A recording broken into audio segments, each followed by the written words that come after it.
बोलो जयकारा बोल मेरे श्री गुरु महाराज की जय। बोलो साचे दरबार की जय।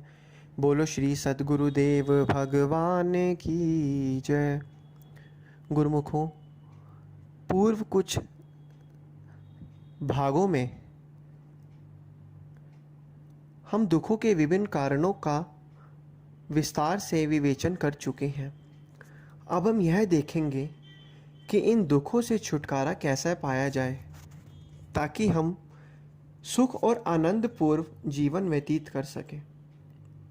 निसंदेह इस विषय पर पिछले पृष्ठों में प्रासंगिक चर्चा की जा चुकी है, परंतु अब यहाँ इसी विषय पर विचित्र विवेचन किया जाएगा।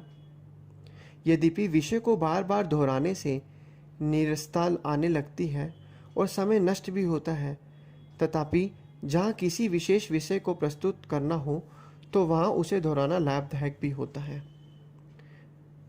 सबसे पहली चीज़, आनंद के स्रोत के लिए जो आज हर एक मनुष्य को चाहिए, आनंद का स्रोत दया।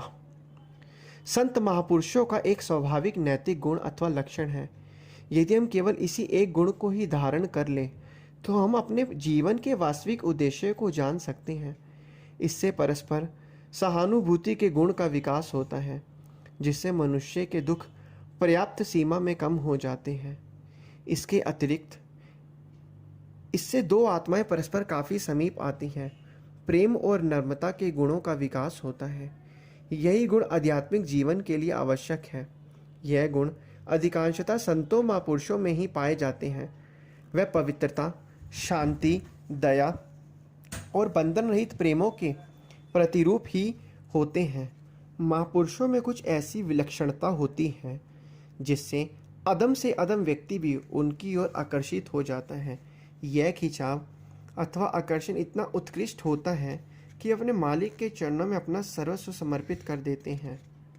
यह विलक्षण गुण संत महापुरुषों में ही होता है, परंतु यह है क्या, इसकी व्याख्या हम शब्दों में नहीं कर सकते।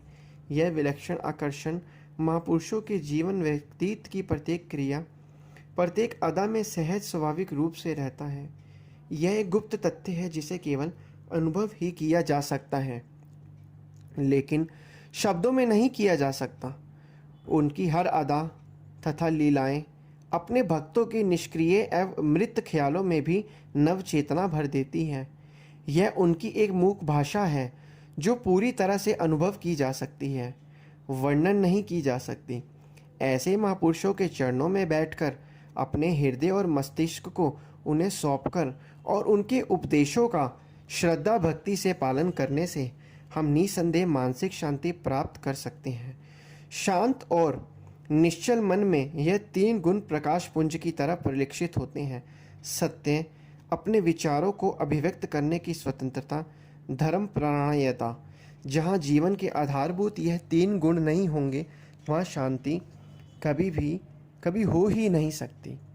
बोलो जयकारा बोल मेरे श्री गुरु महाराज की जय। बोलो साचे दरबार की जय। बोलो श्री सद्गुरुदेव भगवान की जय।